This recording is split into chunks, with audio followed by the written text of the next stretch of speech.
I am very, very delighted to be joined by Dr. Yvette Ankrah MBE, transformational coach, and we're going to be talking about self-care, the art of self-care and how to avoid burnout.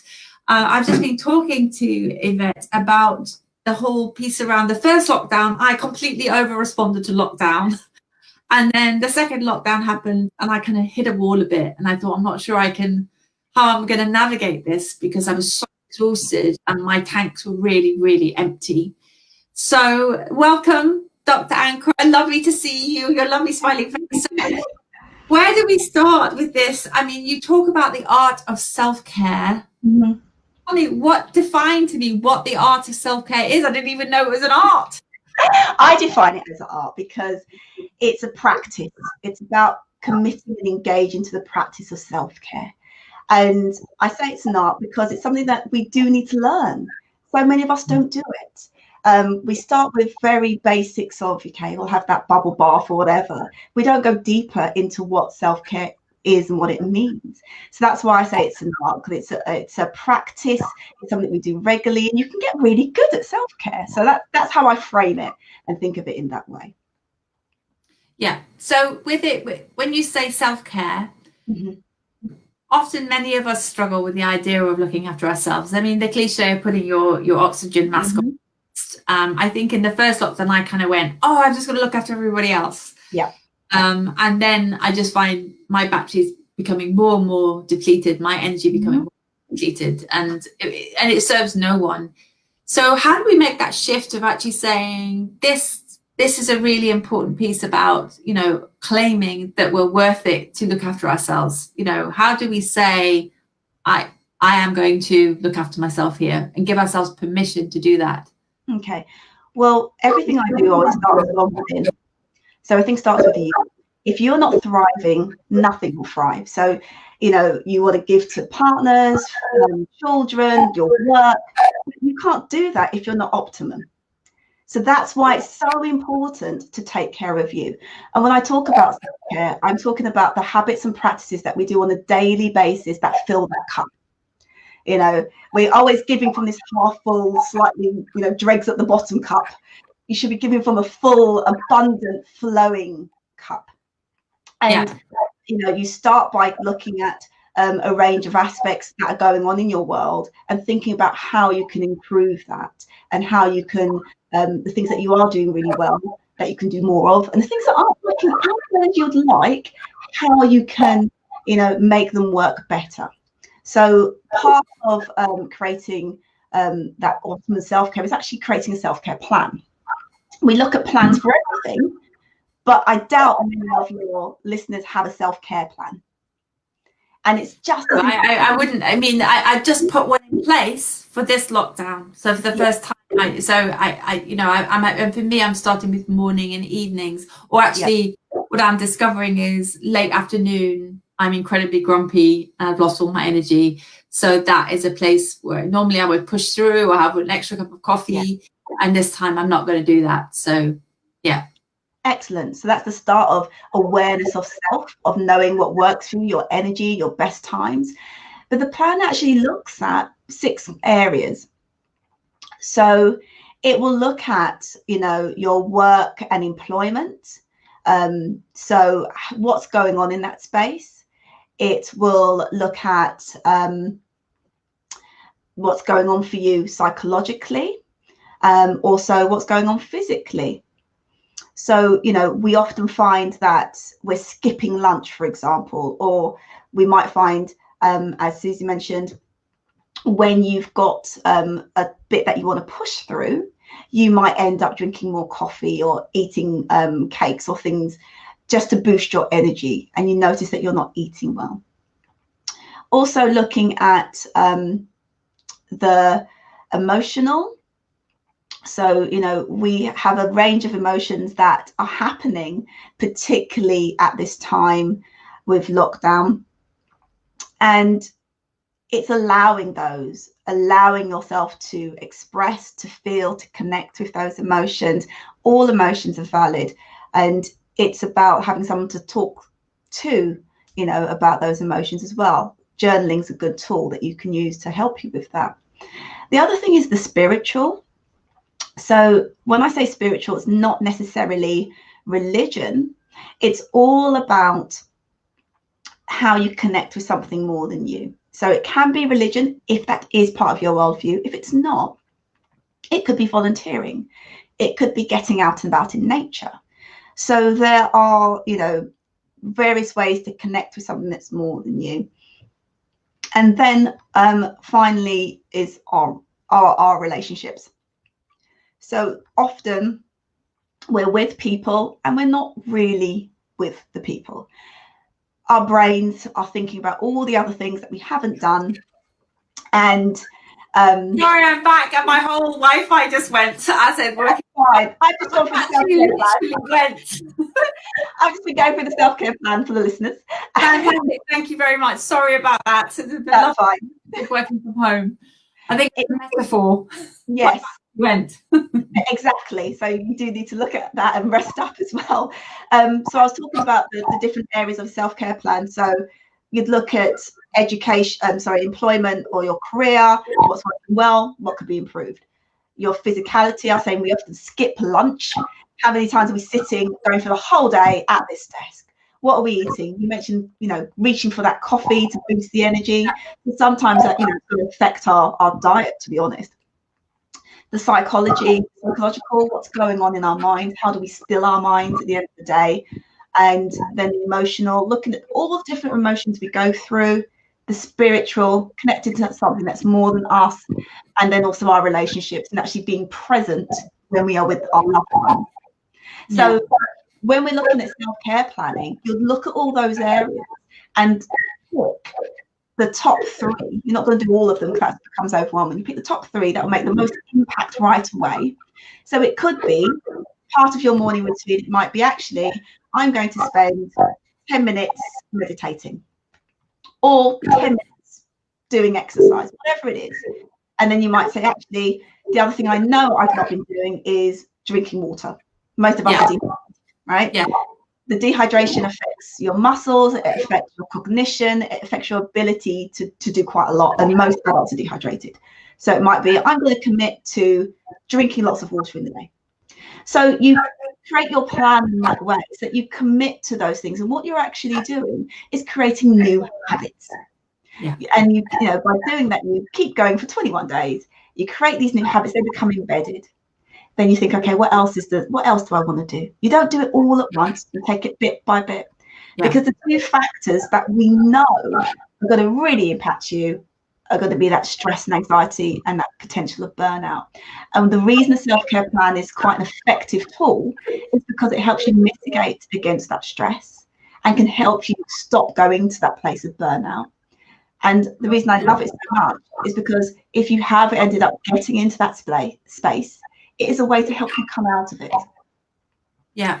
I mean, which is a great thing to hear. I mean, I hear a lot of it. There's something like adrenaline overload, you know, that when we've had so much adrenaline, that almost, you know, that's adrenal something or other. Adrenal fatigue. Yeah, adrenal fatigue. I've heard that bandied around quite a lot. Mm-hmm. Can I go back to the self-care plan for a second? Yeah, of course. One of my big issues is like, oh, I'm going to do a self-care plan, and then I plan loads of these things. I'm going to do this, this, and this, and this. And then I get completely exhausted, because almost exhausted by my self-care plan. And what I'm learning is to make it really, really small. So it is normally, you know, I mean, I trained with transcendental meditation, which is 20 minutes in the morning, 20 minutes at night. It's just not realistic for me, and I don't stick to it. But I do 10 minutes every morning. Exactly. You know, this morning I tried to go out for a run because I'm no longer at the gym because it's closed in London. And I was knackered, and I just, what am I doing? I'm just going to go. It's a real joy for me. It fills my tanks up to take the dog out, and it's beautiful and then connect with nature. So I think there's something about I'm bringing my driven, I'm going to do a self-care plan, you know. Yeah. And then I give up and then collapse in a heap. And that's the whole thing. It's not about, I've got another goal to hit. This is about what are the small things that you can bring in that will make the biggest difference to your feelings of well-being. And it is about being realistic. So, today I did 8 minutes of exercise because I've got a little app that does bite-sized exercise. Why? Yeah. Because that's the time I had. I'm not going to beat myself up about it and say you should be doing 30 minutes. No, I've got 8 minutes. I'd like to exercise because it will lift my mood. I'll feel better. And that's what I've got. So I'll do that. Tomorrow, I might do half an hour because I've got more time in the morning. Yeah. And, before we went on, we talked about giving ourselves permission. It's giving yourself permission to do that and say, actually, my point is I want to move. I want to energize my body, and I want to do it in a way that does lift me up and brings me joy. I'm not punishing myself. It's a case of, actually, I've got 10 minutes to meditate. That's what I've got. Tomorrow, I might do 20. But it's about yeah, that word that you use, punishing yourself. I think so many women, we work with this idea that we have to kind of crack the whip, and rather than nurture ourselves and support ourselves. And what I always ask the psychology's readers is that instead of exactly what you've just said, instead of punishing ourselves, how can we support and nurture ourselves, especially through this? We've had such a turbulent year at the best of times, and this is how. Although I think there's hope on the horizon. There's a vaccine that was, and the American situation is changing. I don't want to go all political, but there's a change happening, which I believe is positive. I know not everybody feels like that, but there's change in the air. But it's this last bit of the marathon, isn't it, that we're running here? The last 6 miles can be really, really tough. So any specific pieces of advice for this last bit, do you know what I mean? Just to kind of get us over the line into 2021. I would say if you haven't got a gratitude practice, that would be the one thing I would say to start. Because gratitude is a huge game changer, and it helps you reframe your thinking. So just finding time in, towards the end of the day to write 3 things you're grateful for every day. You'll notice that it changes how you think about what's going on for you. You start to reframe everything. And even in the most, I could say almost darkest days, you can still find something, whether it's the sun came out, you called with a friend, you have a hug with your child, whatever it is. Some of these things we often don't realize how uplifting they can be, and we don't notice them.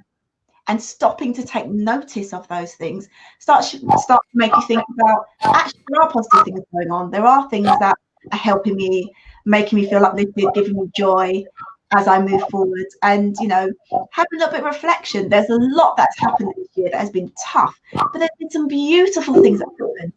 People have come together, there's been connection, there's been some amazing things that have happened within communities. People have started talking to their family members, because we're often so busy, we spend time with people. So there are things that have happened. And the first sort of lockdown, I call it the great pause. I heard that phrase and I love it because it meant that we could stop and reflect and engage. And rather than seeing it as something that was happening to us, we can flow with it and see how we can enhance our experience of it and close the year by reflecting on all the different things that went well for you in this year. Yeah, I mean, again, it's that positive psychology. We're a big fan of Dr. Seligman, who created the positive psychology movement, and the piece around, as you say, what went well and why is a good question to end the day with. And what you said of gratitude is, what am I grateful for? And there are some pretty grim stories out there, and if you're going to compare downwards, we are so privileged in our lifestyles. I know it's not that it isn't hard and tough, and we're not saying that, but at the same time is when you focus on gratitude, as you say. I mean, Oprah, she says, doesn't she, that's her favorite thing, and whatever Oprah says then.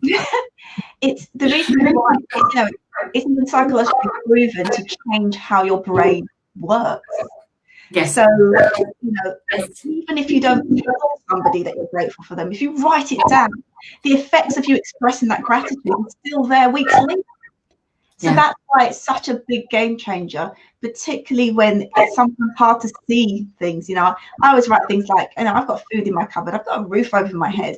We may all be experiencing this, but we're all experiencing differently. And I can moan, my first world problems, I can't get my nails done. That's a minor thing. It's a problem. a minor thing, but I'm grateful that I can even think about my life that way.